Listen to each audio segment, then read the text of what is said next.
One of a Kind with Rob Van Dam is recorded in front of a live studio audience. Yo, what's up? It's One of a Kind with RVD and Barbie. And guess, guys, what? Who's here with me today? It's Barbie and it's RVD. Rob, how are you, man? Barbie D. I should have said it that way. Yeah, Lovey's right here too. Lovey's here too, guy. Oh, man. Lovey is a sweetheart. Big time.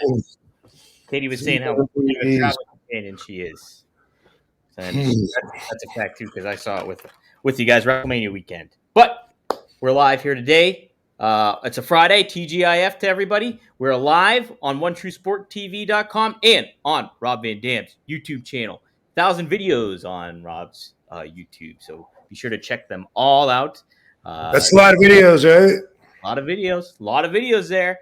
Videos had the page for a long time, so I guess it adds up.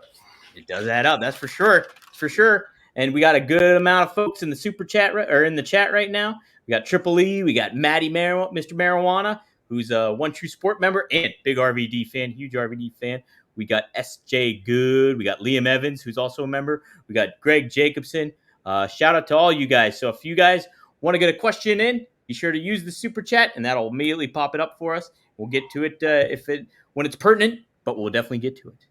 But Rob, we had quite the week earlier on. We had Cauliflower Alley in Las Vegas, and man, I love Las Vegas, man. It's it's a good city. I know what now. I really understand why you live there. Yeah, I love it. One of the things that's my favorites is that it's so easy to get around. Like the Cauliflower Alley Club was at the Plaza, which is downtown Las Vegas.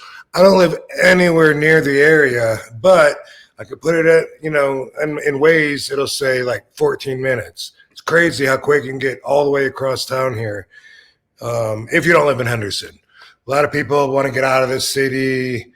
Henderson's popular and Enterprise, and there's always new areas building up for those people. I'm not one of them, everyone has their own dreams and stuff. So make sure you evaluate when you're looking at some dreams and make sure they're yours, not someone else's. Because you grow up and when you're a kid and you're growing up, everything that you know is just what adults tell you. You know what I mean?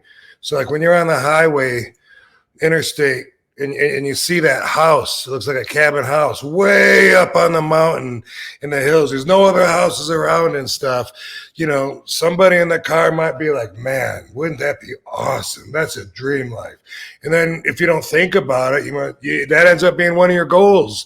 You know what I mean? And then you might hate that. I would hate that. When I was a kid, I probably thought it sounded cool too. Like, wow, I wonder how many miles of property they own and no one can go in your yard. That's so cool. Dude, you might as well just live in solitary confinement. And for me, I like to be close by things. I can get anywhere, meetings. And of course, there's anything you want as far as like going out here in Vegas. Like whatever you could be leaving the house for, you can find it here. Yeah. Rob, I'm the same way, man. Like, my younger brother, Marcus, he likes kind of living out of the city and everything like that. He wants to almost move back to our hometown of Ridgeway, which is like bumfuck Egypt, basically. And it's just like, I could not live like that. I got to be, in the city. I love the accessibility of shit. And I want to do something I can. If I don't, I can do that too. And that's the nice thing about it. So, yes. But the Plaza. Oh. Hey, baby. Hey, baby. All right. Yeah, growing up, it just seemed like the ambition that most of my peers had in school was to just finish up and take over their dad's business. They either worked logs or else they took their dad's business. They're still there. And for some reason, that's what they want, so we're all different. But I didn't want it. I wanted to get out of Battle Creek, and I wanted to see the world. And now I'm tired of traveling. I want to relax, settle down. But I was not going to work at Kellogg's. I was going to try and be famous, But house on a lake is the same thing, like it always, or on the water, ocean, whatever. That always seems to me like ultimate dream. And like Katie like talks about it all the time. Like that's like ultimate, boom. And some of the like what I now with my experience, like I've known some houses that are on a lake, like up in Michigan, and they have bugs, they're in the middle of all these trees. And I don't know if it's because they're on the lake, but I imagine that draws certain life forms from the water that you wouldn't have anywhere else. But I mean, mosquitoes and just spiders and all that stuff. And we don't have any of that here. There's things to weigh out and consider. Privacy. If you live on the water, you don't have a private backyard because water's looking at you. But that's something you might not think about when you just think, whoa, that'd be cool. But gotta think it out, because they're all factors that have to do with your Zen. Right. Yeah.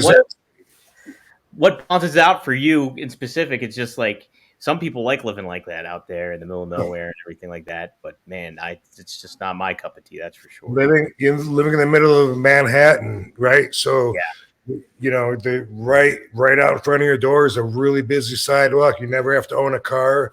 You cab if you can't walk it. That's a life I don't even know about, and it's like, it sounds like it'd be fun to try for a month or two. I don't know, but it's just so different. And that's a good example of how different our lives are. Yeah. Yeah. Oh my gosh. Vegas was a nice, it seems pretty dang accessible for in a lot of ways. Especially if you don't have a car. I was able to get to, downtown pretty easily via the Lyft or whatever, but, I wish that monorail would go everywhere. It goes to a lot of hotels. Doesn't go to the airport yet. They talk about extending it, but I don't think the Lyft and cab drivers would appreciate it if the so there's always business that's going to stand up and give you pushback. Yeah, that definitely goes into play with all of that for sure. Something cool about the plaza you were talking about is like the mafia ties when it had the they were filming Casino there and stuff like that in certain aspects. And I thought I forgot about that, but you could definitely tell when you're looking at the plaza, that hotel and Casino, and it's like, okay, that makes plenty of sense. And I thought that was pretty cool, Rob. Yeah, a lot of people don't know that the steakhouse in there, they just know it's a really good steakhouse. They kept talking about it during the Cauliflower Rally Club. Someone said, that Medusa loved it. I don't know if Medusa knows or not, but Oscar's Steakhouse is Oscar Goodman's steakhouse, and he was our mayor for the whole. You could do 3 terms back then, and then when he had to give it up, his wife took over, termed out, maxed out. So they're very well-known people here, and he actually got his popularity way before he was mayor by just being a good lawyer, and he represented all the mobsters. So when you see the movie Casino, Oscar Goodman portrays himself as the lawyer who represents Tony Spilotro, Joe Pesci's character in the movie, which is Nicky Santoro, and also Fred Rosenthal, his character, what did they call him in there? Robert De Niro. Anyway, okay. His real name was Lucky Rosenthal, and whatever they call him in the movie, I can't think of right now. But they changed the names. They got most of the history pretty accurate. And anyway, that's Oscar Goodman that's standing there defending him, and it's walking with Joe Pesci's character downtown where they're redoing actual footage of the real Tony Spilotro and Herbie Blitzstein and his brother Michael Spilotro walking with Oscar Goodman. They reenacted that. But anyway, Oscar Goodman was a great lawyer, and because of him, so many mobsters were they were acquitted or their cases were thrown out. He was really good at finding little mistakes, loopholes in the prosecution, and keeping them from convincing that they had 100% proof. That's some of it. I'm not saying there wasn't any jury tampering, but he never got accused of any wrongdoing himself, even though he represented all the bigwigs, even Meyer Lansky and some of the guys that weren't from Vegas. But that's Oscar Goodman. I haven't met him yet. I met his wife. Hope to meet him while he's still alive. But what a character he is. And Oscar Goodman's Steakhouse is his. When I first first time I was in that restaurant, it was Firefly. And Firefly still exists here, but it's moved a few times.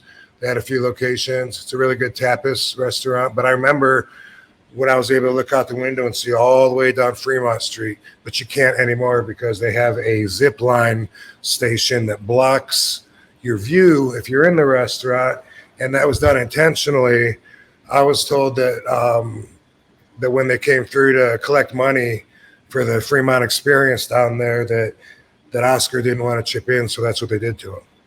Wow, that's crazy. So it was just like a stab to him about like allegedly. I'm sure it was also convenient for business, but it almost seemed like you could keep that from being there if you had enough power, because that view was just unbeatable. Seeing all the way down from the beginning and looking down the tunnel of what is Fremont Street. If you don't know that much about Vegas, Fremont Street is covered, and now the whole ceiling, which it didn't used to be obviously, but the ceiling does like these light shows and stuff. So to be able to look all the way down at like a damn kaleidoscope was something that was very valuable to the restaurant. And now you see the back of a I don't know, I guess it's what you climb up to get to the zip line. Yeah. So, I don't know if you can still kind of see a little bit around it, but they definitely lost out on that one. Yeah, that's a kick in the balls right there. No fun. But Cauliflower Alley was a lot of fun. That was my first experience there. Really cool stuff. I think the really neat aspect of it all was like you guys like giving back to your colleagues and everything like that, and like just this communal kind of aspect when it comes to it. Like you had Sting take an hour to sign autographs and take photos, and all that went to the charity. Kurt Angle did the same. You donated like $100 and something for tickets when it came to like the raffle tickets and stuff like that. Fonzie, who was inducted too, he got just spur of the moment gave his 3 ECW belts, had you guys sign them and put them up for auction and stuff like that. So it was just, I thought that was such a cool aspect of it all, and like bringing a lot of people from all different eras together was super neat to see. You saw some younger talent there, you saw modern talent, and you saw like legends like you guys there too, and it was just really heartwarming and a lot of stuff, really cool stuff. I liked it a lot, Rob. It was Think you'll be back? Yes, I definitely will be back. I'm going to make it an annual thing, I think. So yeah, it used to be more of a inside, like closed group. From what I understand, that was just for the wrestlers to have membership, and they opened it to the fans. And I mean, a membership to Cauliflower Alley Club is only like $25 a year, if I'm not mistaken. And then you pay extra to when they bring stuff to town to donate towards the dinner and the whole events and all that. But it's very charity driven and it's very peer driven. So that's what's really cool about getting the awards, is it's not something that was just voted on by the fans. It's like it feels like the business is saying, hey, we're proud of you for representing us in this way. So it really hits home and means a lot. And also at the same time, the charity that is Cauliflower Alley Club, what they do with all the money they raise is they help wrestlers out who are in times of need. And so I have found out like some of the things they've done, I had no idea. They gave this guy a little money, they helped this guy out with his hospital bills, this and that. What a cool thing, and how can you not support that if you're in the industry? 100%. And if you're a wrestling fan and stuff like that, like Rob said, like literally I bought an annual membership like this year, like right before I went. And it's only like $39. It's cheap. And you're there for a year. You have an annual membership. You can go to this event, and all you do is pay for the week, basically, and pay for your hotel. And it's a great experience if you're a wrestling fan. It's very communal, and it's such a cool thing. I was so happy for Fonzie, too. I love that the Cuban Assassin inducted him. He gave such a wonderful speech. You could tell how much he loves Fonzie and everything like that. And I almost got emotional just seeing Fonzie being so happy. That's how happy I was. So it was really, really cool, Rob. I'm definitely going to be back, and I think it's too. I noticed too. So much of this is undersold. I think it's not viewed a lot. Like, I would love to see a lot of more modern talent kind of be there and make an effort to kind of get there and stuff like that. I know a lot of them are busy with the current events going on, but it would be neat to see that more of that people showing up there and supporting it. I hope it. I want to keep. I want to help out. That's what I basically want to do. Right. Well. Here's the thing about as we age, guess what? The younger guys get older. Yeah. So, so that's what happens there. We saw Buff Bagwell and his wonderful girlfriend. Yeah, Stacy. She's so nice. So nice. Yeah, she was I great. didn't meet her. I just saw her and thought she was wonderful. But they called her that a few times. Also, he called her that, and the doctor called her that. Whoever, everyone was. So she seemed like it. But I see Haku there every year. I love that guy. I love seeing him. And like you said, that was Stinger, Alice in Danger. Yeah, well, I guess we already named pretty much who was going to be there before, but I get a kick also out of like the old timers that whether they're just members forever or they put it together, and I'm still tickled pink that they know who I am. It was funny too because there were several times. It was okay. So the MCs of the show, guys, was Medusa, who's on the board, and then we also had Joe Browski, who's announcer for MLW, and he does a lot of local events in Pittsburgh here. But he's pretty well renowned now. And then they also had Jimmy Hart was it another MC there too, and yeah. Oh, Jimmy's such a nice dude. Like really all about helping out people and just very, very positive. Very positive. So, and Brian Blair is the CEO. Super nice guy as well. Super nice guy. Absolutely. Bob Orton was there too. I saw Bob Orton there. Trying to think who else was some other notable names, but yeah, guys. Lex Luger presented Sting his award, the Iron Mike Mazursky Award, I believe it's called, and then Kurt Angle was awarded the Lou Thez Award, and that was pretty neat too because Kurt was talking about how he got to meet Lou Thez, and it was like a long time coming. They both felt, and I thought that was a really cool aspect of it all too. So, which, by the way, that's the award I have on the wall up there, the Lou Thez Award for probably COVID when nobody was there. It's my luck. Dang it! I think it was like 2 years ago. Like right, where is it? Right there. Is it up above there? I see it. Yep, I see it right there. Hold on, let's see zoom in. There it was. Oh, no, I got it. You're good. Yeah, that's all you get. That's all you get, guys. You don't win the award. Rob won the award. Hey guys, what do you think is the number one most valuable thing in pro wrestling? From a storyline perspective, have to be world titles, right? That's what the whole purpose of pro wrestling is. Winning those championships, being the world champion, everything like that. But you peel back the curtain, there's a little bit more to it. Making money, obviously, is number one. TV time is number one.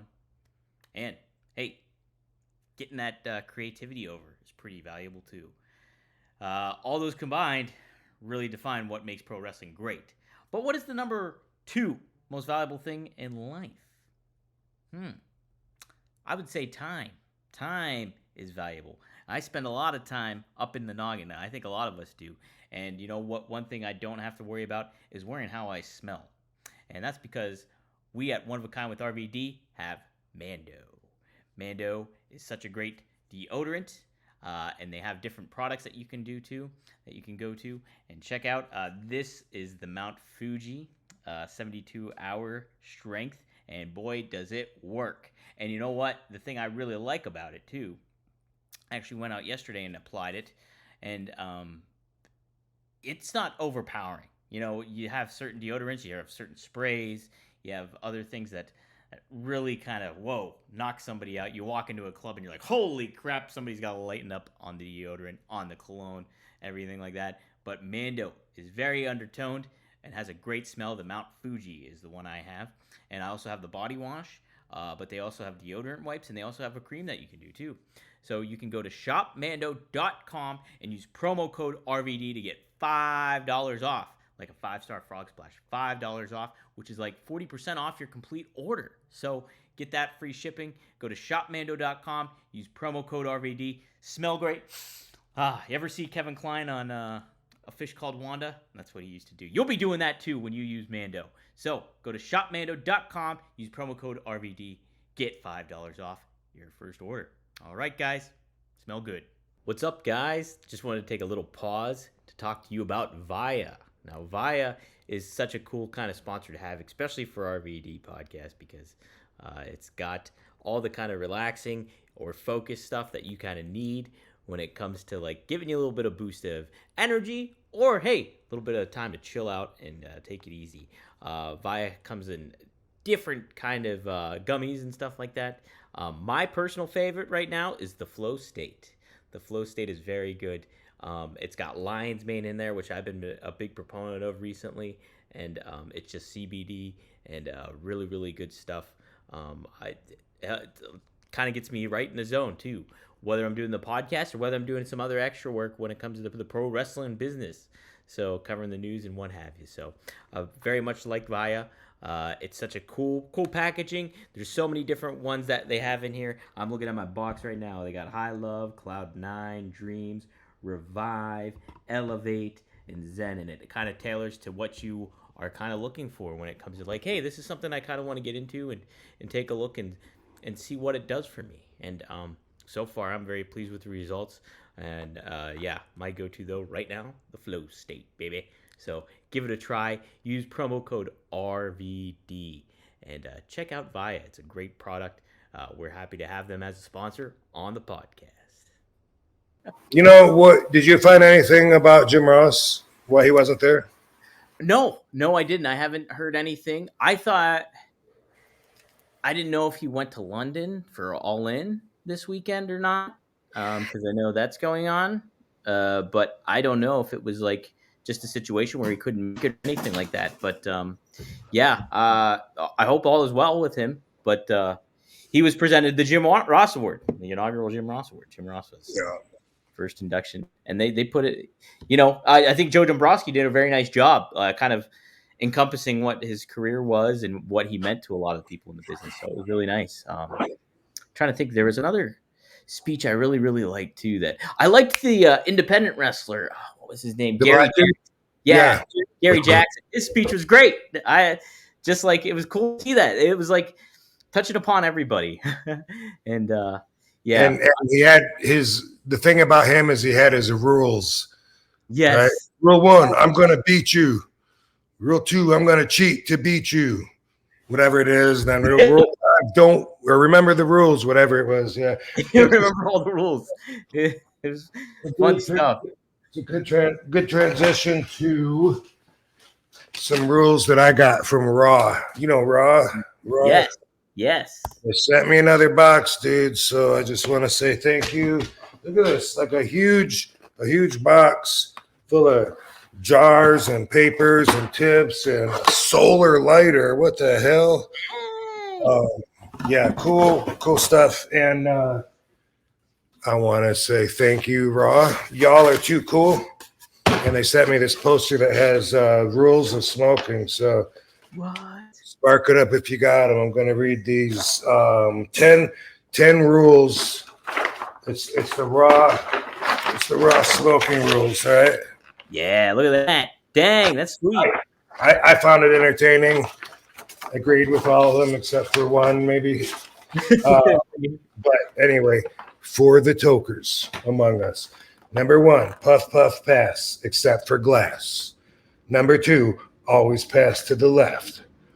Keeps it clockwise, right? Number 3, thou who rolls it, sparks it. Number 4, ash before you pass. Definitely, man. Don't be handing me that fucking granny ass fucking thing about ready to fall in my lap. Number 5, do not pass if it's cast. Bro, you're handing me a doob and you let it go out and then you fucking hand it to me. Anyway, 6, lighter thieves will be prosecuted to the fullest extent of the raw. Oh, I like it.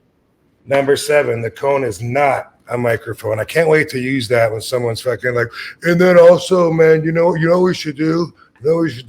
Hey, it's not a microphone, dude. Number 8, thou shalt not drop the joint. Number 9, a wet J is never okay. Oh. If you don't know about that, that has a lot to do with spit, wet lips. People go, here you go, bro. And you're like, ew, bro, why? There's a term for it that's very racial, and people know what I'm talking about, so I don't have to say it. I haven't heard that in a while. That's probably a good thing. But anyway, it's not cool. Number 10, if you're sick, skip. Cool. Whoa. Smashing the rules. Boom. Dramatic camera fall. All right. Anyway, thanks, Rod. And I just thought I'd get that in. I know we got other stuff for third party. While we're talking about, I don't even know what this is. Mando, right? Mando, that's what I have. It's the deodorant. It's great. It's Did you have them send it? You had them send it to me then. I had him send it to you. Yeah. Okay. Shopmando.com, promo code RVD. Get it and you get a discount on that. So check it out. Mando's great. I have the Mount Fuji is the one I do. I used it today, so it smells great. Okay, I saw that Mount Fuji. Let's see, we got deodorant, Pro Sport lotion, and acidified body wash. And I guess it's for men. Is that why it's Mando? I'll definitely use these wipes, dude. Yeah. I love deodorant wipes. All right, Mando acidified cleansing bar. Mount Fuji. That's what you were talking about. Yeah, that's great. Use that, bro. That's me. I use that too. All right. Well, cool, man. Appreciate it, Mando. Want to let them know that I got it and I opened it. And I am so far enjoying it. It hasn't even been opened yet. It smells great. My cat wants to smell me all the time now, and he's messing around with my fucking earbuds right now. That asshole. Cool. But, all right. So there's that. Speaking of Rob, though, I want to also talk about RVD420.com. You got some new products on there. And I want you to help me out in kind of describing what they might be, giving me a little bit details about the difference of them, because these are I'm not used to. So we have a beaker here, an RVD beaker for $90. And that's brand new. We have the RVD cup too. Now the RVD Invasion collectibles was already up there, but the two on the side, the RVD cup and the RVD beaker, is our new products. Rob, is there a certain difference between the beaker there and the Invasion collectible, or is that kind of the same thing, just different shape? Well, I can't tell, but the cup one makes me think that it's a dab rig, but I can't really tell without seeing the bowl. And but it's a preference thing. Obviously, it looks different. It's going to smoke different. You get a different smoke from every variable. From how big the thing is, from how much water you can put in it. There's a lot of like double filtered, multi-chambered glass pieces that go through a roller. The water goes through a big roller coaster of NOS before you actually take it in, and a lot of that's just fun, but a lot of it is also functional for like a filtration. And these are pretty simple and straightforward. I believe one of them is a giveaway.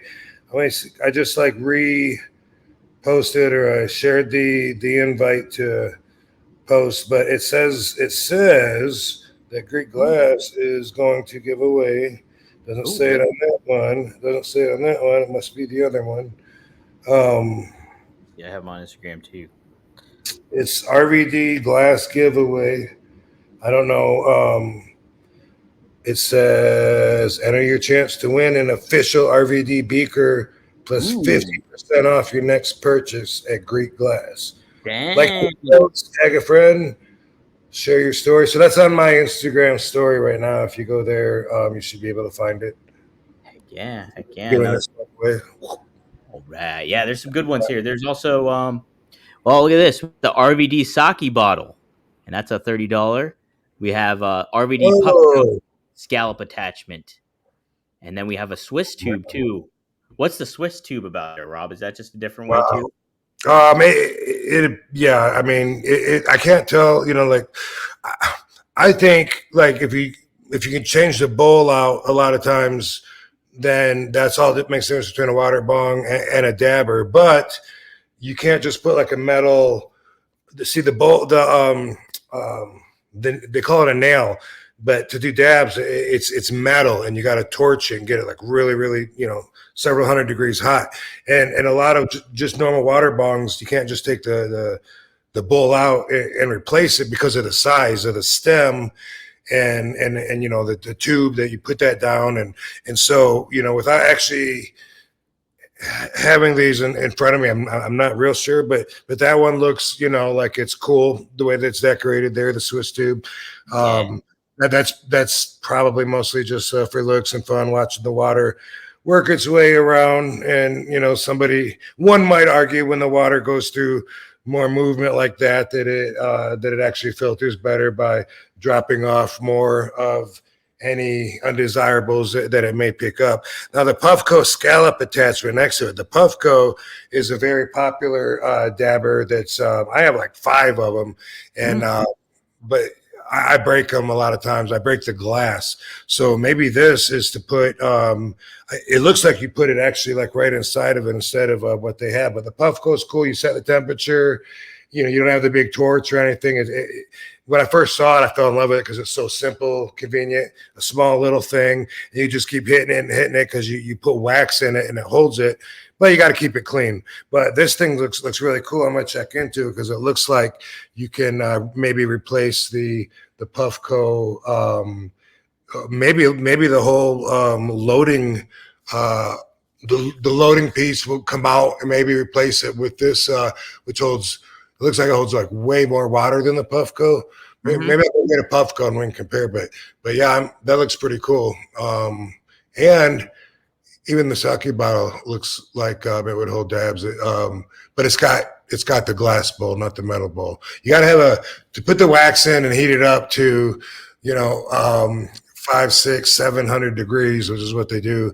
Then it's got to be metal, but it's got to have the right thing to fit on, and then boom, you're set. You heat that up, and it's the function is like very much the same. I'll have to get more familiar with my products. Actually, they said, hey, can you accept these collaboration requests? Repost them or whatever. I'm like, sure. And I looked at them, and I haven't seen these. I don't have them. I only have like the original 3 myself. They haven't sent these to me yet, so I'm not going to be the expert on it. And I'm not an expert on glass overall. It's really cool, but it's, I'm a doobie guy with my personal use overall. So because of that, I'm not normally talking about glass unless I'm breaking it. Oh, plus you're breaking it like Steve Austin. Here's one more too. We got the RVD cup. I already showed that one, so we already got the detail. So there you go, guys. Go to rvd420.com. Support the guys at Greek Glass and party down like with RVD. So there you go. Really cool collectible, pretty cool collectible, and real soon, maybe by next week, I happen to know we'll be talking about another wrestler that we're collaborating with. Ooh. And so I have some glass pieces with one of your other favorite guys, and I'm not going to say who it is, but just, you guys like this, bro. Ooh, okay. All right. Little hint there, little hint maybe. This episode is sponsored by Blue Chew. Let's talk about sex, guys. Remember the days when you were always ready to go? Now you can increase your performance and get the extra confidence in bed. Listen up, BlueChew.com. Blue Chew is a unique online service that delivers the same active ingredients as Viagra, Cialis, and Levitra, but in chewable tablets and at a fraction of the cost. You can take them anytime, day or night, so you can plan ahead or be ready whenever an opportunity arises. The process is simple. Sign up at BlueChew.com, consult with one of their licensed medical providers, and once you're approved, you receive prescription within days. The best part, it's all done online, so no visits to the doctor's office, no awkward conversations, and no waiting in the line at the pharmacy. Blue Chew tablets are made in the USA and prepared and shipped direct to your door in a discreet package. They always say first impressions are important. What about lasting impressions? Blue Chew wants to help you have better sex. Discover your options at BlueChew.com. Chew it and do it. And we've got a special deal for our listeners. Try Blue Chew free when you use our promo code RVD at checkout. Just pay $5 shipping. That's BlueChew.com, promo code RVD to receive your first month free. Visit Blue Chew for more details and important safety information. And we, RVD and I, thank Blue Chew for sponsoring the podcast. So we got some super chats here. Let's take them. We got a good amount of super chats. Okay, here's an interesting one, Rob. Webby's World. Thanks for the $5. Do you play pickleball? Have you ever played pickleball, Rob? No, I think I got asked that one time before on here, and I didn't know what it was. I forgot what it is again. Yeah, it's a popular Pittsburgh thing, but I've never played it either. I don't know if it's like racquetball or handball or something like that, but it's really, really popular around. I know there's like pickleball teams around these parts. So interesting. Yeah, I don't know anything about it. It's a funny name. Yeah. Is there a sport that you did like to play in gym class or anything like that when you were growing up as a kid? Let's see. Well, we had seasons, right? Baseball, nah. I played baseball. I hated that, like the jocks, like Ryan Vanderwall and who else? I don't know. Mike Van Vliet was cool, but I hated, that they were just, chewing gum and cocky and they seemed to be better at sports and it fed their ego and I always thought, why do we all have to learn how to play baseball anyway? We're not going to be professional baseball players. But anyway, during kick soccer, I like to kick the ball. The rest was like baseball, just running the bases and shit. That was fun. That was mostly, I think, like a kindergarten through fourth grade kind of thing. Football, hated it. Basketball, hated it. Do you like volleyball? It was all right. Volleyball was okay. It was okay. It still kind of felt like forced participation in a way that, I don't know. I mean, the more I think about it now at this age, so much of school is that. You kind of force kids to learn a little bit about everything, smack them on their ass and see which direction they want to go to. And you end up with, well, why did I have to waste so much time on a fucking typewriter? We don't even have typewriters anymore. Yeah, right. I don't remember, I liked wrestling, but I quit. Actually joined. That's one sport that I actually joined to spend my own time on after school and try to get into it competing. But I found that my goals were inconsistent with the other wrestlers and with the coach. The whole agenda was to lose weight. I was like 165 pounds roughly when I was a junior. And the coach was saying, that's good, man. You can probably get down to 135 and they'll be wrestling, the smaller guys have a big advantage. I was like, I want to weigh 235. I'm going to be a professional wrestler. Like, well, look at the 200-pound wrestlers in high school. You want to wrestle those big monsters? No. So that's it. With high school wrestling, you're either freakishly big and that's your edge, or else it's a weight game where you try to lose weight. All the wrestlers I looked at that had the reputations for being really good, I never really noticed, but they kind of got skinny, wiry arms, and they're in wrestling, it's like, hey, let's put on 8 fucking coats and like run for 4 miles and make ourselves throw up. That sounds fun. I was thinking, you know what? I'm not like gifted in the size department. I'm not like exceptionally big or abnormal, but yet I want to be a professional wrestler. So that's one stream that I'm going to have to swim up, against the current. And I didn't need any more working against me, like starving myself during my growing years. So I don't remember any other. So I joined track, quit, didn't like it. And I think the answer is no. I don't think I was ever really drawn towards any sports at school. And I don't think I played them after school. I mean, martial arts, but, I wasn't like in a city softball league or anything. Yeah. Did you like dodgeball? Dodgeball was okay, but, it sucked getting hit in the face or for me, it was like, it's good when you're doing good. It sucks when you're on the other end of the stick, Yeah. I don't remember looking forward to it. No, I was always amped up for dodgeball. Now I was awful at throwing, but I was really good at the dodging part. I was great at that, but throwing, I sucked at it. I would always get out doing that. So, yeah, but yeah, sport wrestling, amateur wrestling.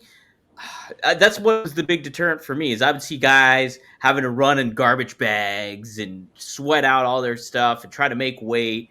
And then you look too when they they get out of school, out of high school and stuff like that. It really f's with your metabolism and stuff like They're that. all they're all like 5'3", Yep. Mm-hmm. little dudes. Not all of them, but a lot of them are. A lot of them are, yeah. And they did it to themselves. To themselves there.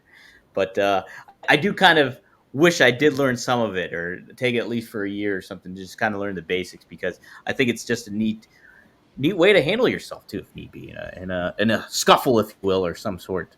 So I wish I could have paid attention more into accounting and maybe taken some business management courses, which I doubt they offered that at my high school. I don't know how deep into that pathway I could have gone, but I wish I would have collected a lot more information in that area. I wish I would have paid more attention to geography. Never had any clue it was actually going to relate to me in my life, And so in history, I love history now, but only certain parts. I probably, still could get bored by being force fed, depending on what they choose to teach us, I guess. But that's always the way. And to the victor goes the spoils. What? Anyway, I appreciate history a lot more now, and learning it now, I find it's quite different than what they were trying to teach me in school anyway. Complete different history, yeah. Mm-hmm. There's a lot. You have to go out of your way to do added research to find out really what likely went on, instead of what you read in the books that they got in school for you. Man, big time. Here's a question. Now I'm trying to interpret it this way. Guys, did you watch Kurt Angle's funny story about RVD? Kurt said Rob told him to wait a few minutes for a smoke and came back with 100 ideas. You know what he's talking about there, Ken? Yeah, I saw that. I saw that in an interview. Kurt was talking about me, and he was putting me over. I remember saying, the kid could fight, so if anyone had a problem with him being stiff, he'd handle it. I remember him saying that they asked him, could he? I think they asked him, could he still work fine? When he after smoking, and he said better. And then he said, when we go to talk, maybe no ideas are really coming out. And he'd say, let me go smoke. And then I'd see him later. He'd come back with like 100 ideas. He had all these things he wanted to do. And that's what he said about me. Oh, okay. That's cool. Yeah, I was speaking with Kurt this week here about you. And yeah, he basically reiterated that. Wow, Rob can fight big time. Yeah, that's what he had to say about me. Huh? Like we didn't fight each other. No, he knew you could handle yourself. That's for sure. I was gonna say, to an extent, like you can tell when you're in there with someone that's legit. I always say you really can't tell a lot of how somebody could really fight outside of the ring when you're in there with them, because what you're doing in there, you want everybody to see. On the street, you want to hide it. You don't want anyone to see it. You want it to last. You want it to be entertaining. On the street, you want it to end as soon as possible so that you don't get hurt. There's so many opposite agendas between getting paid to make the fighting art entertaining, as opposed to just trying to win a fight, which for me, the main goal should always be just to end it. If it's not to end it and you're not getting paid to make it longer, then what the hell are you doing? But so for a lot of times, it's like I'm doing a lot of pretty moves, a flip into jumping, spinning back kick. And a lot of that stuff, I wouldn't even think about, or it would be so far down the list of what I would use. But that's always, of course, circumstantial on your positioning, what you're in, all that. But when some of the guys are like really legit, it just feels different, like when you're in there with them and if you're doing catch can and you can tell, like how comfortable someone is, and that you can tell by the way they move. It's not their only option. It's not the only reversal they know. They have several, and they're choosing.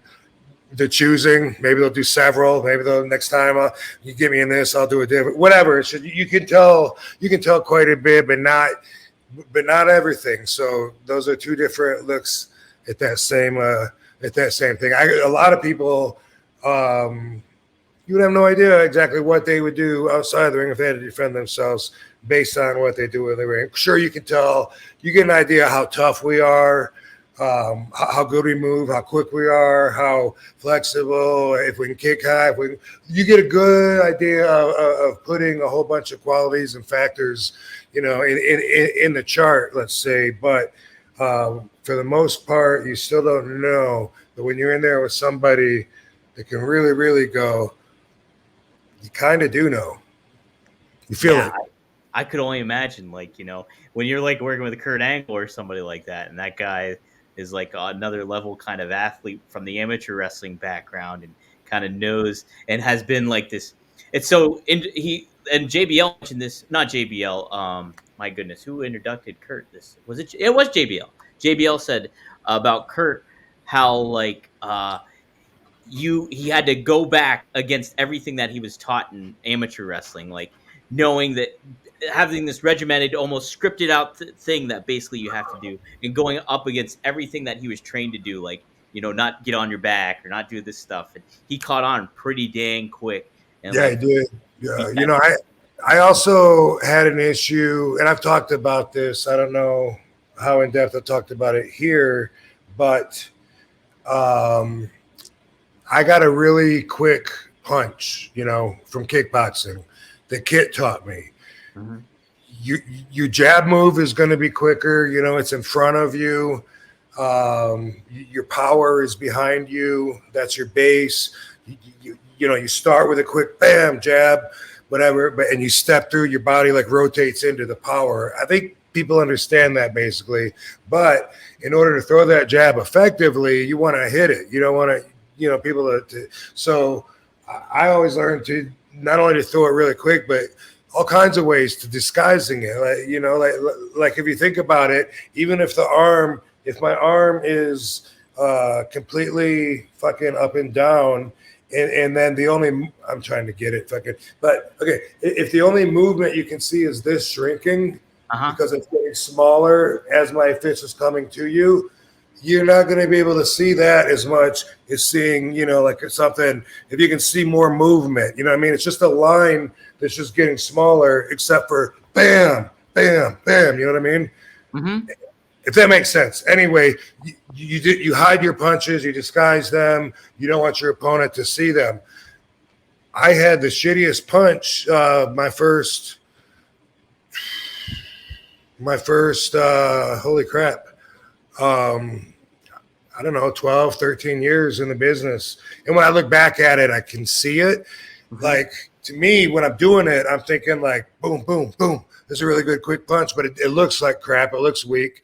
And every once in a while, somebody would say something to me, dude, you need to work on your punches. And I'm a great puncher, I knock people out. I didn't understand, and I didn't know why anyone cared, because when I look at,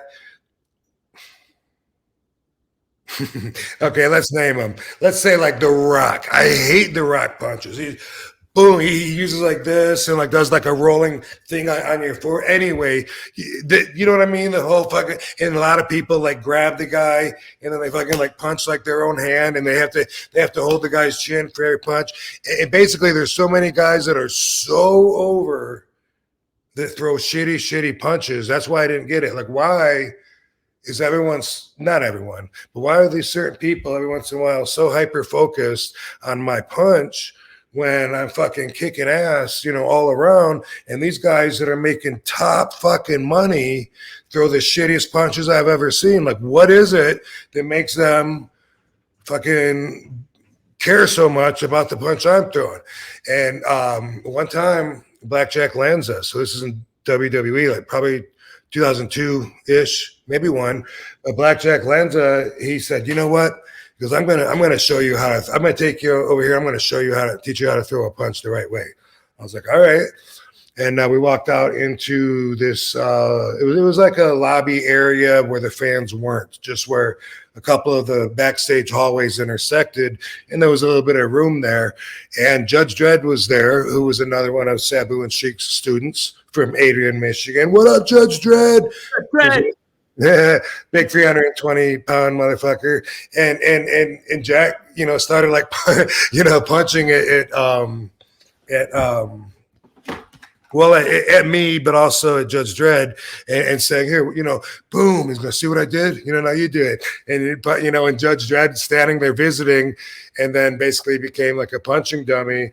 But he poured this shit into my head, changed my punch, and ever since then, like when I see it, I throw the best damn punches. No one ever seems to say shit about it, but they don't say shit about any of my thing anymore. So that's what it was. I was so good in those people's eyes that I had that little thing that just didn't go with everything. It stood out because it was so weak, and the rest of everything was so right on. So that's the way I took it. Once I learned that, I love my punches. I love Sabu's punches, and anytime that I watch, and there's been like one or two exceptions, like when I gave Rhino like an uppercut in the ribs, where I watched it, I'm like, oh, it doesn't look as good because in an uppercut or in a hook, you're using your shoulder a lot, and that it isn't as much action. For wrestling, you need a lot of action. You might even need to start way back here, like in the movies. I got taught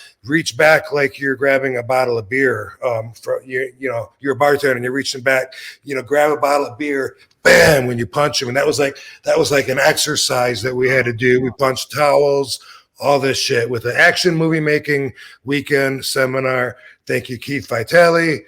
Thank you, Steven Spielberg, and Joe Hess, and Michael DePasquale. I learned a lot then, and that helped me with wrestling. And then when Blackjack Lanza, took the time and said, hey, by the time you walk out of this little meeting here, you're going to be, how to punch. Like what they taught me was able to come into play and make sense in the wrestling world. And ever since then, like the fact that people don't compliment the punch, my ego could say, do they not realize like I got the best, because I punch them basically, but anyway, the fact that they don't say anything is like, well, that's good too, because it definitely used to be a hole in the fucking Titanic. And now that we got it patched, I'm just a big fucking ship. Yo, Rob, we're going to take a quick time out just to say that this week's episode of One of a Kind with RVD is presented by Get Blitzed. Get Blitzed Lit Aid Nano Infused THC Syrup is a premium cannabis infused syrup formulated with nanotechnology for fast-acting effects, and that advanced nanotechnology formulation allows for quicker onset and enhanced potency compared to regular THC syrup. It's Delta 9 and legal in all 50 states, every single one. And you have several syrups to choose from Blue Raz to key lime pie to pina colada to tiger's blood to cherry to grape.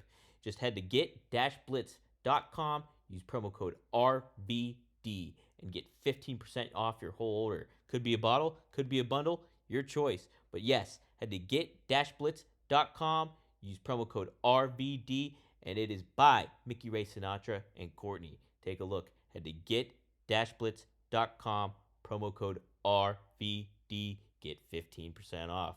It's one of a kind, baby. That's funny you say that though, Rob, because seriously, so I was a featured background in Creed, the one of the Rocky movies, and it was in Westchester in a soundstage studio, and like I was literally like 6 feet away from Stallone for like 6 days, and I was like a ringside photographer. But so Michael B. Jordan, who was Creed, Adonis Creed, was in the ring with the other boxer, Tony, but he was a British guy and he was a legit real boxer, and they would literally fight around is what they would do to do the filming aspect of it all. And like I remember Stallone being like, hold on a second. He stops everything. He goes in there and he's showing them how to punch for the camera. And like you could definitely see such a difference of how Stallone's doing it in comparison to how Michael B. Jordan or Tony, I wish I knew his last name, but and how he was doing it. And it like really made such a difference. You could be like, okay, yeah, Stallone definitely knows how to work the camera with that kind of stuff. And was it Tony the Tiger, Tony Jaa, or no, not Tony Jaa, Tony Gurria? British dude. Yeah, he was a tough tough dude. Oh man, that's gonna kill me if I can't figure it. I'll have to look it up. But Yeah, totally. Yeah, total different agendas, and it's funny because in the art of fighting, the surprise is the strongest element you can have. yeah. And with making it entertaining, there's some telegraphing involved because you want to make sure everybody sees it. It looks more powerful, like it's got more behind it, and overall, it's just more visually pleasing. Well, Rob, you definitely made me refine how I jab now a little bit more. I'm going to keep that focus in my. Does that make sense to you? That makes funny. Absolutely, it does. Like quicker, and plus it's less of a visual. Like it's less telegraphed. Hiding them punches. That's interesting. Oh, that's great. I'm gonna try that tomorrow. I already told you to relax because you said you wanted to hit the bag harder and you were tightening up and fucking keeping yourself fucking tightening up, and that helped a lot too. Like kind of focus and loosen up.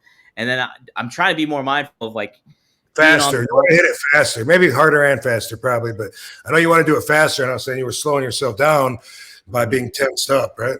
Right, absolutely. Because and still my jab is really slow, like still, and I would like to kind of speed that up a little. Maybe that'll help you. Yeah, that'll definitely help me, I think. So thank you. So Seth chimes in with the fighting. What up, Seth? Our music man, Seth. He does music. So what you're saying is don't toss someone a chair in a street fight and expect them to catch it and hold it in front of their face. Now, I said on a couple weeks ago that instinctively that's what you would, if somebody throws something at you, you would try to catch it, I think. So maybe, now if you're a studied fighter and you've watched your opponent and you've seen him throw the chair at 2 or 3 people, and every time they catch it, he kicks it, you might be more ready for it. It's okay. If he throws it at me, I'm not going to catch it, Yeah, I'm going to move. You're going to duck it or something. Yeah. But I always say, if you don't catch it, I'm just going to kick you in the face anyway. At least you get like a shield. But I do feel, honestly, like deep inside, when I talk about where wrestling has gone now, where it comes across less competitive and more of guys working together to get these moves that could never come off without them working together. I feel like, in a not so proud way, that I kind of helped bridge that gap, because I feel like people can always, and I'm surprised they don't. Surprised people they don't always come back to, yeah, but dude, you threw a chair and the guy would catch it, because I get that. I get that side of the argument, and you've already heard what we both say to that. But to go from there to where it is now, where, I'm going to pick you up and then jump over you, and then I'll land underneath you, and then don't worry about it, I'll sell it. Like, what? Wait, who's doing what to who? Like, to me, the Canadian Destroyer is a perfect example of that. Before they do the Canadian Destroyer, here's a question for the chat room. Before they do it, a lot of times they're standing on the second rope, and then they jump down, right? And they land, boom. And they land, and they got the guy like in a pile driver, power bomb position. And then they go into a sunset flip. And then the guy that's standing, flips, rolls back, flips, whatever. My question is, what does bouncing off of the rope do? I don't get it. It's not like they bounce. It's not like they're going for height. It's not like they use their momentum. They jump down and then boom, they stop and do a sunset flip.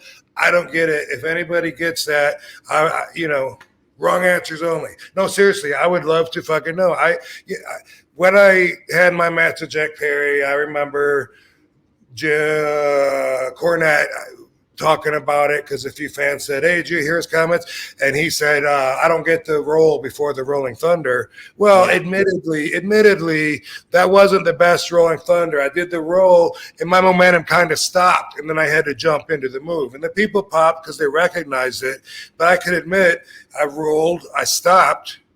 I didn't mean to. I just didn't get I was afraid that my feet were going to be stopped by him being too close to me.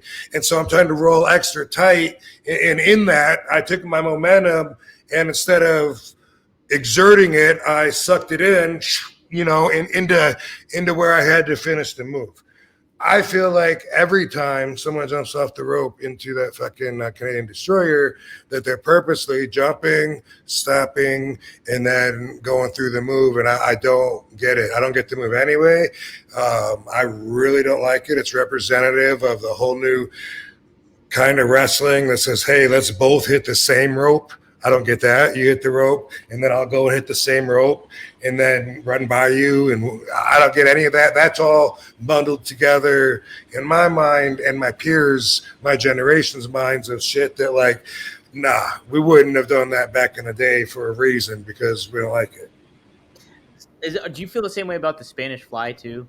Or you know? Yep. That move? Yeah. Yes.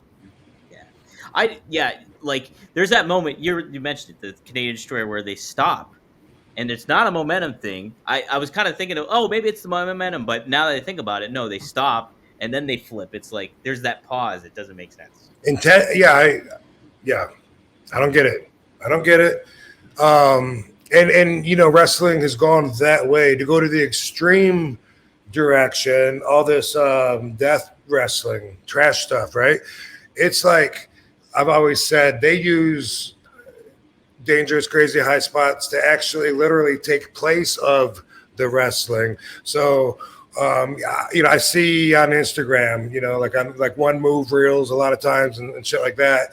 And sometimes it's just like, oh my God, like why would anybody fucking do that? But almost always when there's a high jump, there's no move. There'll be like two guys and they grab each other and they both look down and they both kind of like jump and then like go through a bunch of light bulbs and wood. And then I'm like, what was that about? Like who, what? I don't get it. I mean, it's because they're not wrestling. There's not a move there. It's not one of them doing a move to the other one. And I'm mentioning like an extreme case that's a lot more recognizable. But I see that in a lot of the in-ring wrestling nowadays with the young guys' moves that look like that to me, where it's kind of more like, wait, you both got each other around the neck. You both jump up. You both land on your knees. One of you sells it, one doesn't. I'm so confused. Yeah. Well, I won't say this person's name, but he's a WWE Hall of Famer. And I remember being at an event, and he was witnessing two younger guys go over a match over and over and over again. And, like, when they were doing it, he was like, what the fuck are they doing? Like, it's like, you know, what if something goes differently, something doesn't plan out, you have this whole thing rehearsed. Fucked. It's just like you're not playing to the crowd doing that. And Right. yeah, this guy has some tools. So I would, if I were a modern wrestler today, I would kind of be a little cognizant of such. I hope there's still interest in us OGs talking about the difference between old wrestling and now for a long time, because that's like really always the subject. It seems like when people say, what do you think about the wrestling today? And the fans know it's changed. That's why they're asking, and it's asking interviews and everything. Brother, I better not be orange. I like orange. Am I orange? No, you're good. You're good. Yeah, you got the tan rocking. I got a touch of a tan, but I'm still pretty pale. I was Sun. help. Yeah, it helped me out a little bit. Help me out. Hey, let's help Gem the Dawn out, who's a faithful listener. Name one place to eat / a dispensary in Vegas. I'm going. Place to eat and a dispensary. I have a place to eat, but let's hear. Yeah, well, you know, Planet 13 is like the biggest dispensary. So just for the novelty of going to a place like that, I would recommend you check out Planet 13 because it's huge and it'll be cool to tell all your friends like, oh my God, there was this big section where they had the bud and they had like a whole t-shirt store and they had a restaurant. And that's what I'm going to say too, is go ahead and eat there too, you know, because they also have a smoking lounge. I don't know if it's open yet. There's been a lot of talk for months and months about the laws and how they're going to change and allow some places to open lounges where you can smoke in the same place you buy it. You can at Nuwu, but they're on Indian property, also in North Las Vegas. And so I don't know currently, you know, someone told me that there's some in the city, and I don't know. But either way, Planet 13 is really cool, and it's an experience. So go there. And is there anywhere else I would send you to eat? Oscar's Steakhouse, maybe. There you go. Yeah. I will say, I don't know dispensaries, but I will say a place I really like to eat in Vegas, if you like Italian, is Batista's. It's like right off the strip. I think it's like a parallel to the strip, but it's like a block off of it, and it's on the, I don't know, the side that Paris is on and stuff like that. So Batista's, and it's not spelled like Dave Batista. It's spelled like Battista. So check it out. It's awesome. Great Italian food there. The place I think has been there like for a long time, right? Doesn't it have a like historical like some shit like Sinatra eating there, I think, and stuff like that. But it's by the link, right? Yes, by the link, which I was at this weekend. I went and saw the disco show. That's what I'll recommend to you too, if you like dancing. Gem the Dawn is the disco show. It's a complete immersive experience where you go on the dance floor and there's dancers around you. It was a fucking. You out there dancing? Were you dancing? I was out there dancing. Yes, I was. What you were doing, Dom? Huh? So show us a little bit of what you were doing. Oh my god! Oh no! All right, here we go. I'm pulling back the camera a little. Oh my god! I can't believe it. There we go. Somebody give him a beat. There we go. Seth, give him a beat. Whoa, dude! I see the girls flocking. Oh yeah, they were all around me. Oh, they can't help it. They can't help it. Dude. How about were you there for when the Rock's mom was playing the luau stuff? And JBL yeah, I was in the back of the room when I saw that, but I know JBL and someone was it Kurt? They were doing it. Kurt did it too. He's like, I would only do it for the Rock's mom. That's the only reason I did it. Man, yeah, we were talking to her like in the back of the room, and then I was thinking like, I know her. Who is she? And I couldn't remember. And then afterwards, I was like, oh, I should have said hi. Kind of said hi, but I was more like, so what if I'm in your way? Go around me. Something like that.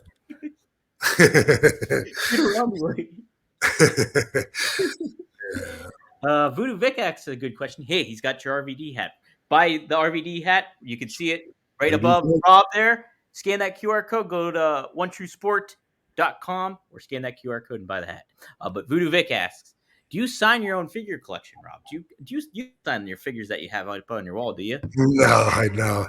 No, I probably should. Maybe so. Like if I fucking get hit by a bus, Katie can eBay it. Maybe. There you go. Good. I'm just imagining you like standing in front of all your figures, like signing each one.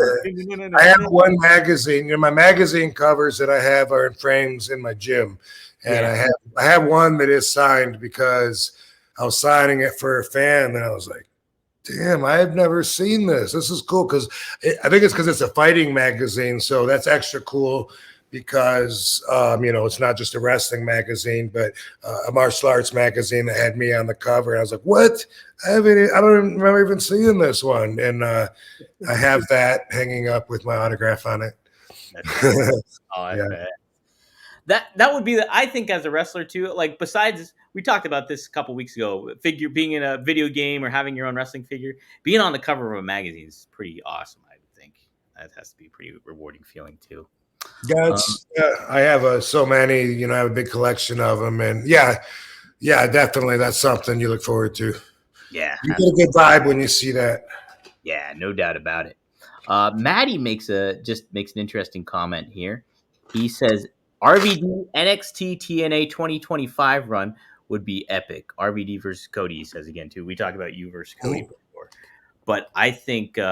Have you seen any of the new NXT, Rob, and how it's kind of laid out and everything like that? I have not. Okay, so the environment there is very more intimate. It's a dub and the Performance Center still, but they changed, I think, the venue. It's called the Capitol Wrestling Center, but it's kind of like this very excited fan base that's there and everything like that. And you being a part of that would be super cool to see you in NXT and working with a lot of that younger talent that's down there too. That has it. And I mean, they would learn a lot. And heck yeah, I think you would be neat. You'd be a neat implementation in there, I would say, Rob. So something pretty cool there. Oh wait, look at this. Rob fan drunk, being disrespectful again at CAC. Being drunk, that's Cauliflower Rally Club. Being drunk and loud during awards ceremony, especially during the memoriam. I don't remember. William did not approve of RVD's behavior. The Cauliflower Alpha. William, who are you, sir? Do not approve of Rob. Rob, you got Joe Bernabrowski shouted you out twice, and you were in the back each time you did, and you were doing the RVD thing. Yeah, what's he talking about? I caught my name. Yeah. Yeah, right. Hey, you mentioned me.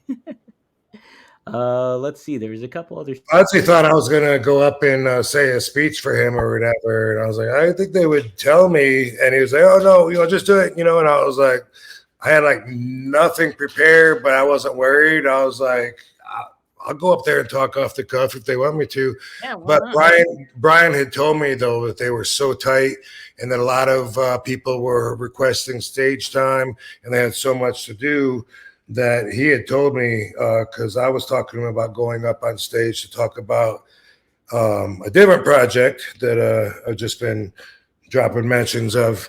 And anyway, that's what I was told. He's like so busy. So I was like, I don't think Fonzie, they're going to just say, hey, does anybody want to come up and talk? You know what I mean? So it was, but actually Fonzie didn't go very long either. I could have used some of his time up because I wanted him to keep going and going. He don't know how much people love him and respect him and why he got that award, and how long he's been putting his energy towards the wrestling business.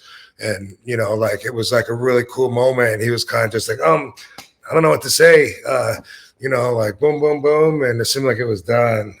And I'm not saying he did a bad job. I'm just saying, man, people could have really used more and he could have spent more time. And I know that he's got some stories to share and some lessons he's learned and just a lot of adventures that he could talk about.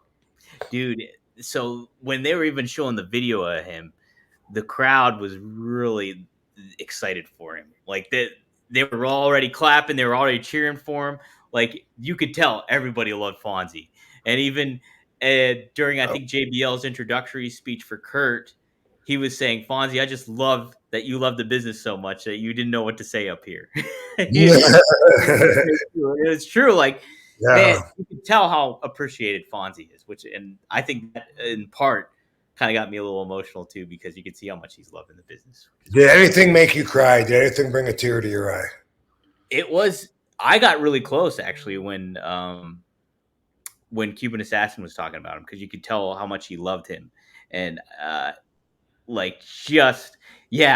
even kind of getting emotional thinking about it right now, but it's just like really cool to see that kinship and then them being friends since they were like 12 and 14 years old. I thought it was really cool. It was really cool. So I was so happy for Fonzie. And it was so nice of him to just donate those belts. Like Fonzie's just generous dude. And I've only known him for like, for a few months or whatever it's been since we started the podcast. And it's just, you can very grateful dude too. He's very grateful. Mm-hmm. And it shows in everything he says. He's always like amazed at how much love he gets from the fans and how people still want to see him. And he's as busy now as he's been, since probably the days of full time on the road. And he's just like always telling me how excited he is. And he's not someone that needs to rest either. Fonzie needs to go. Yeah, you can tell he's all over. He goes all over the place. He goes to Cleveland a lot for the AIW, I think it's called. Does the Florida wrestling too? And there's Barbie again.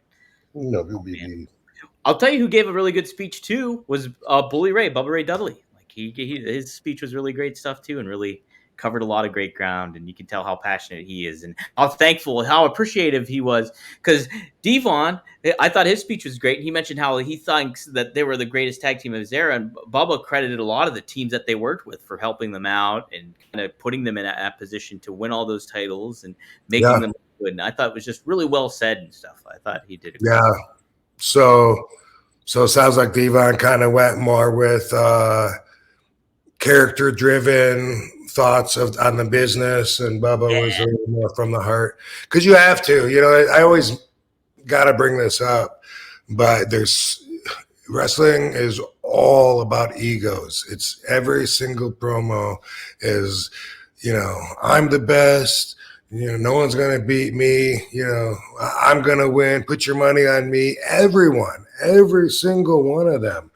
And man, a while ago for me, I kind of got tired of it. And for myself, I always wanted to not be that, and they always wanted me to be more conformed to what they knew as the wrestling program. Like, come on, RVD, you look like you don't care. Get angry, and you're going to kill this guy. Convince us we're going to miss out if we don't buy tickets to watch you get your hands on him on Friday night.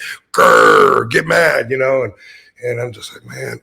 But every single person, and it's not even just that, it's even just in real life, even like people that are, I always say this, anger makes everybody feel indestructible. What? I know you ain't talking to me. Oh no, you ain't gonna I'll knock you the fuck out. Everyone is so certain of what their outcome is gonna be when they're angry. They're just positive, like, oh no, he is not, I will beat his ass. Even people that have never been in a fight before ever, they get extremely fucking sure of themselves, and a lot of it's anger. So wrestling is like portraying that attitude, in drama, in a more entertaining fashion. And it's always about, that's right. They should you should put my name first. I'm the headliner. I'm the one everyone comes to see. And I mean, that's what I do too. I'm the whole effing show, even though it is a shoot with me. But everybody is just, I'm the best, I'm the best, I'm the best, I'm the best. Except maybe Orange Cassidy. Maybe. Right? Yeah. That's what makes it different, maybe. And I, he's when I don't care. I mean, I feel like he took a piece of me and took it and then really went with it. And I like that part of him that's different. Like, why is everyone so? One thing that I love watching is karma videos in MMA. I love how when they go to do the face off, like at the I don't know if that's part of the weigh-in or whatever, but they do the face-off, right, to get the picture. And there's one of them, I love it when they feel like being such assholes, like they got to put their actually fist in their face, or they push him, or sometimes way worse, I see him jump up and knee him in the face. I see him fight right there. But usually one of them is just like being such an asshole. No, I shouldn't say usually. On these videos, the guy that's just like being such an asshole, he's so sure of himself, he's so cocky, he's making an ass out of himself. And is he really sure of himself, or is he just trying to intimidate the guy, and it's just like a technique because he's not sure of himself and he's trying to get the advantage of it? And you got to wonder that. Either way, I love it when it goes to the actual fight and the dude that was really cool goes bump, and the guy just fucking falls out, or worse, he's pounding on him, guy's tapping out. But either way, I love it when the guy that's so positive and the guy that's an asshole, I love it when they get their asses kicked, especially when it's like really, really quick, because I hate all that drama and stuff. And I know it sells tickets. It's the energy that wrestling does in their promos, and I get that people get behind that. But for me, I think, what about the consequences? Like, dude, you were talking so much shit. You had everybody laughing at your promos, thinking you were so entertaining. Okay, they just saw you snoozing while your blood was spitting blood out all over the canvas, and the other guy was dry humping you. Dude, you got to live with that forever, bro, forever. Yeah. Right. I couldn't go through emotional ups and downs. And I just love that karma. Like, I think that's like, success is the best payback. What's the phrase? The best. Revenge. Revenge. There you go. Success is the best revenge. Anyway, true though. Yeah. I love that shit. I want to get more perspective on what you think of Orange Cassidy, because people see him pockets, doing some of this kind of stuff. But then I always see the moments too when he kind of turns it on and is like, gives that kind of babyface fire that you want to see, like that fighting aspect that he does incorporate.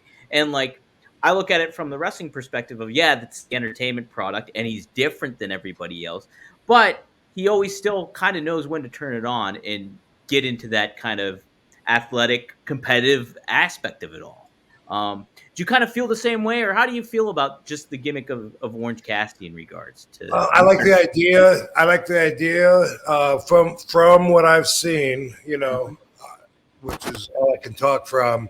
I have seen what I think is a bit much. I don't think that if he put his hands in his pockets that he's going to be able to have a 3-minute match with me where I can't get my hands on him and he's rolling, jumping all over and he's ducking and kicking and he's, like I think, basically that's like saying, hey, you know what?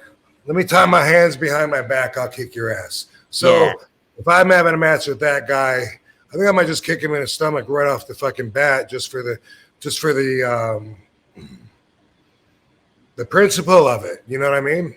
Mm-hmm. Yeah. He could do some cool stuff though. Like I like it when I see like I don't know what I've seen him do, but I've seen him do like some things and I'm like, whoa, that's really cool and creative. And if it's a little bit, if I see him, like maybe duck or fall back, nip up, and drop kick, and he's still got his hands in his pockets. Well, that's cool, and that's believable. I just saw him do it, but just like a lot of things, I think it can be a little like pushed past the point of credibility, which isn't healthy.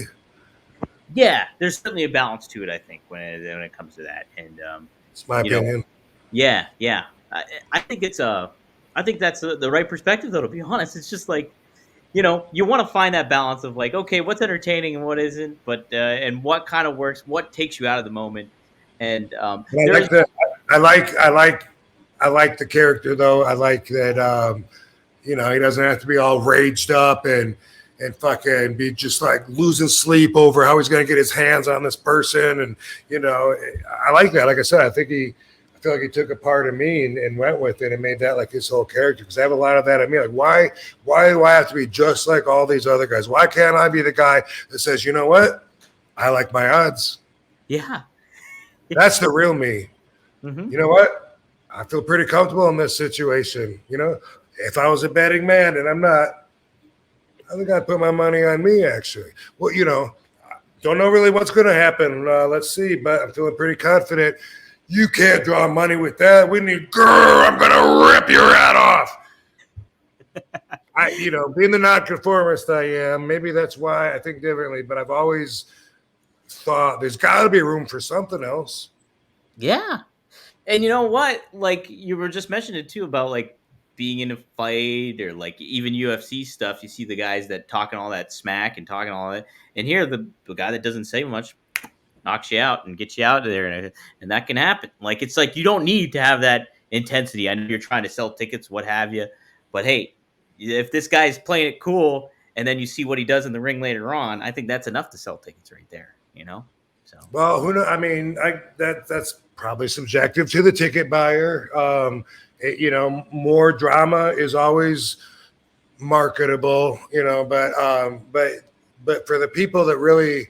The guy that really thinks that's projecting, ain't no way you ain't getting spanked when you go up against me. The guy that's really thinking that and trying to embarrass you, make a fool out of you, and dominate you on the mic when you're not doing nothing. I love it when those guys eat shit, and they're humiliated. And it's like, I don't know how they get over that. I couldn't deal with that myself. I'd want to kill myself probably. So did you just type in like Karma MMA? What do you type in when you look at those videos? Sometimes, or it'll just come up on my feed. It'll say like, 20 times that arrogant fighters got put down or whatever. Shit like that pops up in my feed.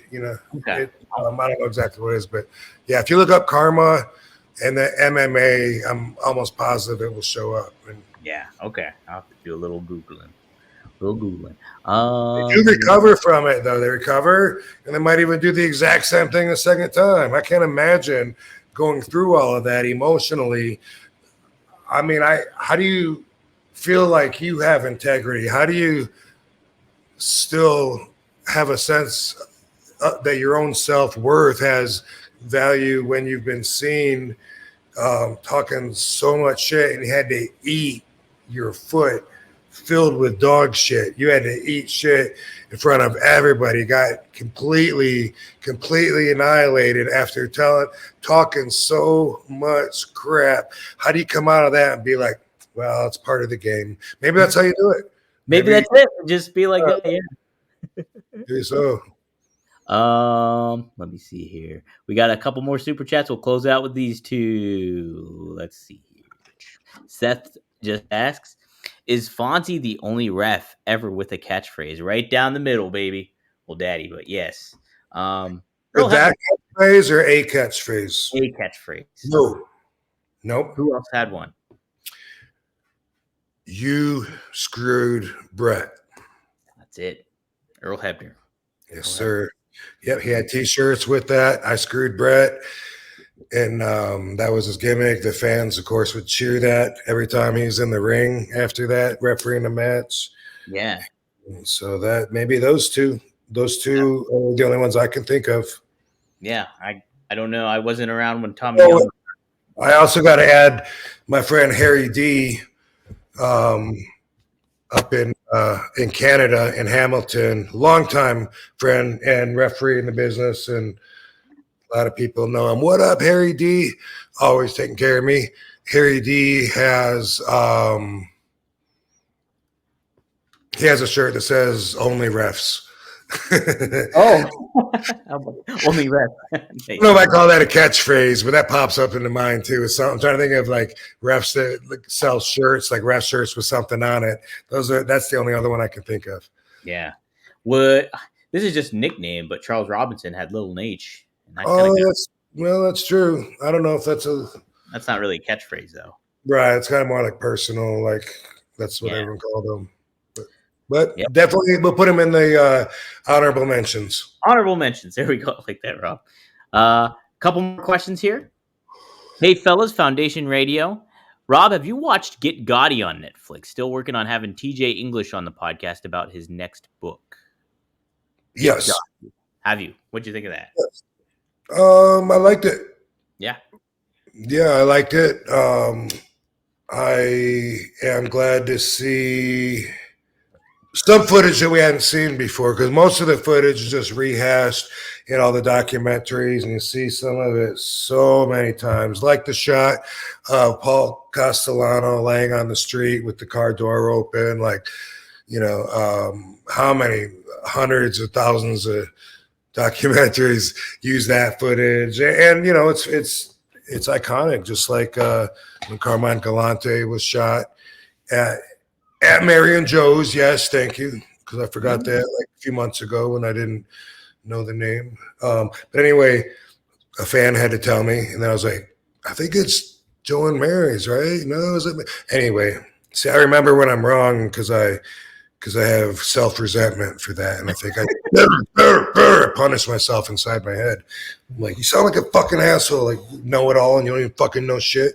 But anyway, iconic footage of Carmine Galante with the cigar in his mouth, and Get Gotti was good. Did I learn anything new? I don't remember. I don't think I really, when I watch those, I don't think I learn new facts too often, but I mean, sometimes I do. Sometimes like a character won't be mentioned before, and then you find out who it really was or whatever. But also the timelining. The more of those I watch, like when it compares the timeline of what's going on in the mafia world, that's really interesting. It can bring a different perspective together. Like, oh, that was the same time as the murder of the three capos, and then okay, yeah, they used Sammy's place to do that, and then Sammy was here and they were okay in that when Johnny was doing this. There's shit like that, but I liked it, and there was some footage that was not played to death, and I'm pretty sure it was made by the same people that made that last one, City. What is it? Something City.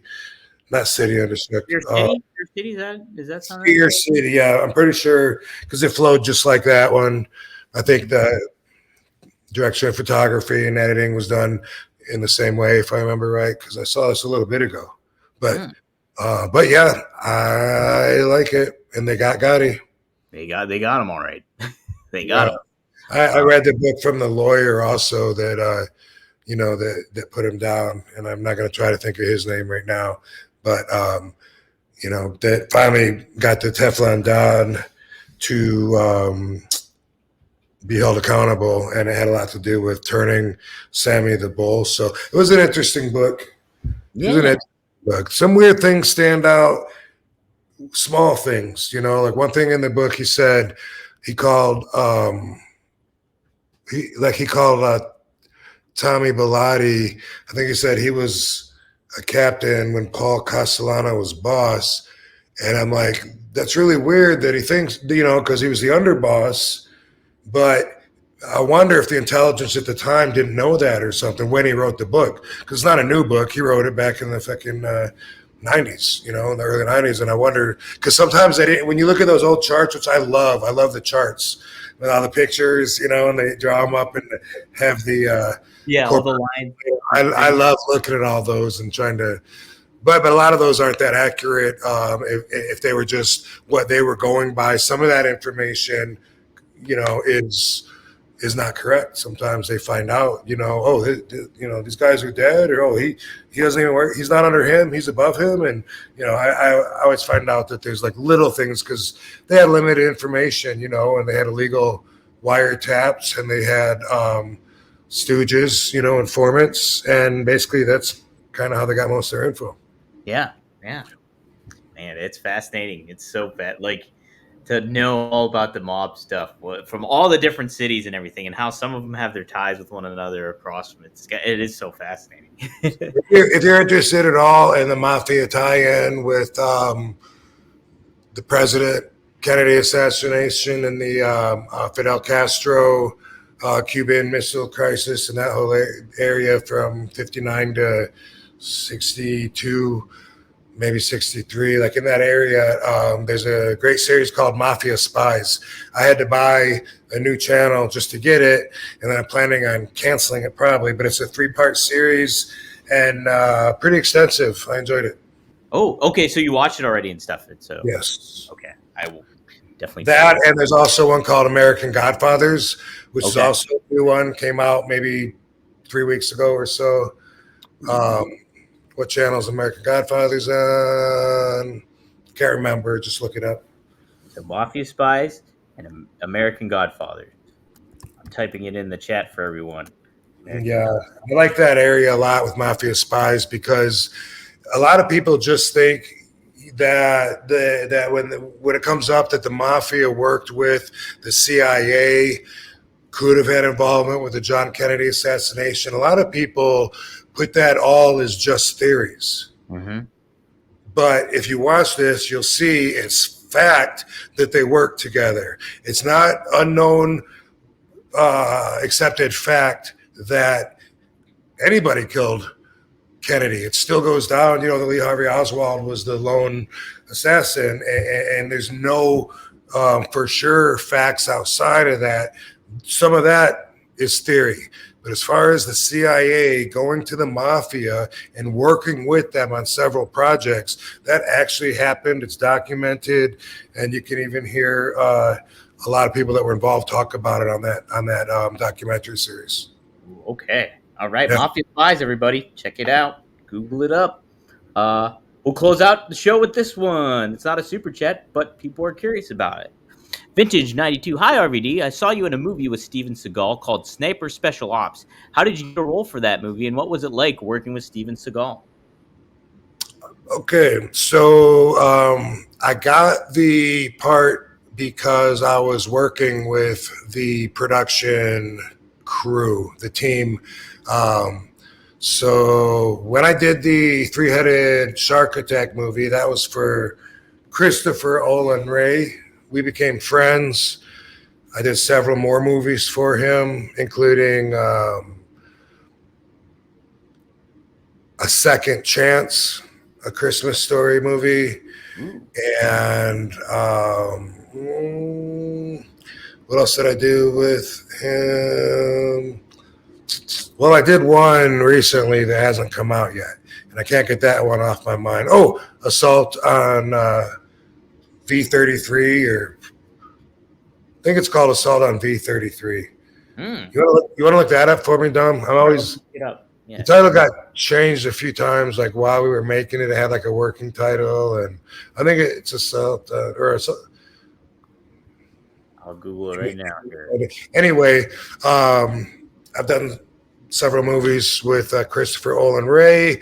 Got to know him and his dad real well. His dad, Fred Ray, is a very well-known director. He's done a bunch of work. He's kind of like, damn, who's that character that Johnny Depp played that made movie black and white movies, lots of movies way back in the day? Ed Wood, I love that movie.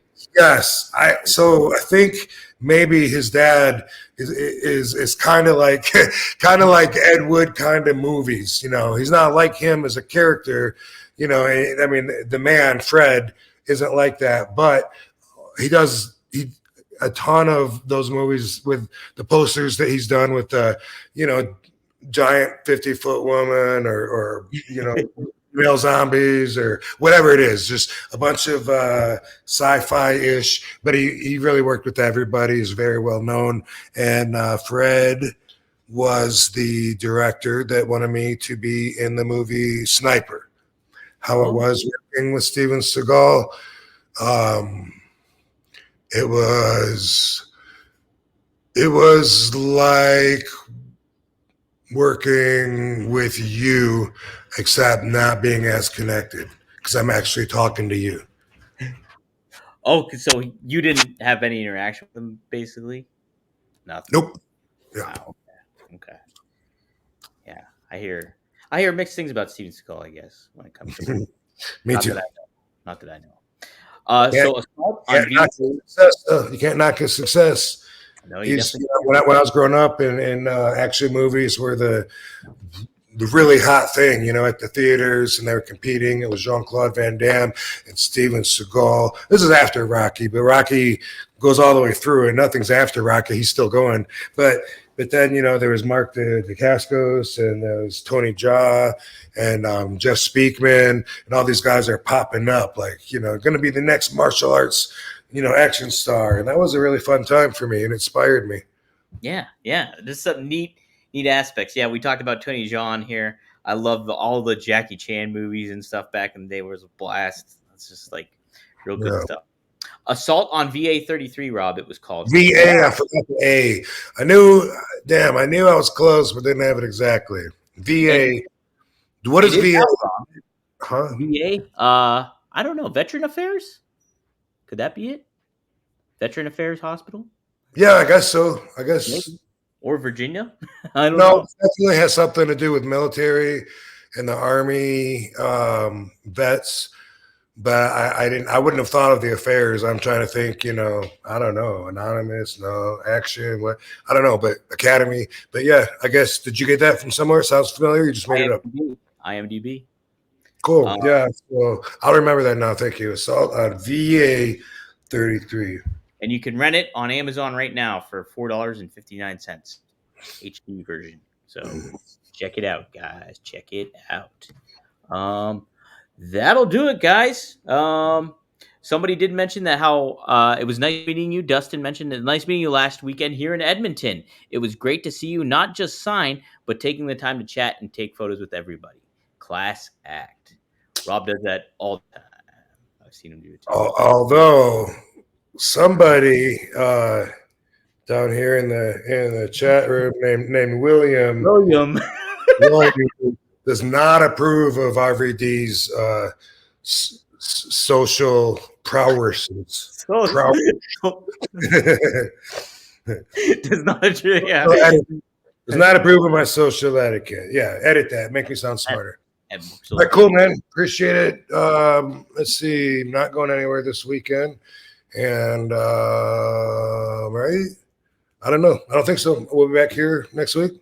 We'll be back here next week, guys. If you like what you're seeing, be sure to subscribe to Rob Van Dam's YouTube channel. 1,000 videos. Hit that new. I can't think of the term what it is, but that new hit it achievement. You hit it, And then go to rvdtv.com. You'll get new episodes every Monday at 4:20 p.m. Eastern Standard Time if you don't catch it live. And go to One True Sport, become a member. We're trying to really grow that and make things happen. We got Blue Meanie is now a part of OneTrueSport.com. The Mind of the Meanie. It was just aired a little bit beforehand on here. And then we had a new show too, Creative Differences, with my degenerate brother Marcus and Andrew Hermes, who they debated about the Four Horsemen parody in WCW. So be sure to check that out. Trying to think what else. Oh, yes, scan those QR codes. We got new RVD merch up there. Not just those items you see up there, but we got more stuff. We got stuff with Sabu. We got stuff with Fonzie Daddy. Some great shirts with Fonzie and stuff. You can get the Fonzie hat. We got the Sheik, the original Sheik, or an original Sheik t-shirt. So check all that out. Yeah, go to OneTrueSport.com. Support that. And we thank you guys. Everybody, all the regulars coming in, all the newcomers coming in. Hey, William. And a special thanks to SG Good for feeding me this name. I was trying to think Robert De Niro's character in Casino, Lucky Frank Rosenthal. I was trying to think of his name, and SJ Good was good enough to put in Sam Rosenthal. Wrong, but you're halfway right, and you did remind me Sam Rothstein. So thank you for that. Also known as Ace, right? He was known as Ace. Yeah, Sam Ace Rothstein instead of Frank Lucky Rosenthal. Anyway, that's my shit. Watch the movie. Come out here, go on the casino tour, see where Frank Collada killed Aaron Lister. See the house. Dude, see you next week. Thanks, Van Dam fam. See you guys next week. Yep, see you next time here on One of a Kind with RVD. Be healthy. Be healthy. One of a Kind with Rob Van Dam is recorded in front of a live studio audience.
One of a Kind with Rob Van Dam is recorded in front of a live studio audience.